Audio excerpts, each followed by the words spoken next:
Milujem turistiku a tak mi raz na Vianoce priateľ kúpil stan do snehu. Hneď po novom roku sme si naplánovali túru na Tribeč. Pri pohľade na zasnežený les sme rýchlo skonštatovali, že takýto výlet bol skvelý nápad. Pred zotmením sme si postavili stan a uvarili sme si na variči instantnú polievku, ktorá po hodinách chodenia po lese chutila ako to najlepšie jedlo na svete. Potom sme sa uložili na spánok. Tom som si všimla, že si Martin dal k hlave nožík. Na čo ti to je?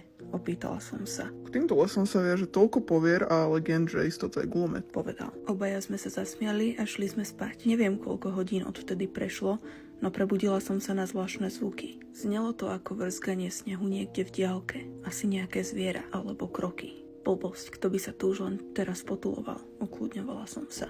Ten zvuk však postupne zosilňoval. Čokoľvek to bolo, blížilo sa to smerom k nám. Srdce mi bylo ako o závod. Martin. Snažila som sa ho prebudiť bez toho, aby som na nás upozornila. Ďalej však tvrdo spal. Už som sa načahovala, že ním zatrasiem, keď v tom sa zvonku ozval úpenlivý ženský nárek. Vtedy som sa zobudila. Odľahlo mi. Bol to len sen. Vonku sa už rozvidnelo a mne bola strašná zima. V tom som si uvedomila, že niečo je inak. Už som nehľadela na vrchnú stranu stanu, ale na oblohu. Ležala som asi 10 metrov od miesta, kde sme stanovali. Neviem, ako som sa tam dostala, ani ako dlho som tam bola. Otrasená som šla naspäť do stanu, keď v tom som nohou o niečo zavadila.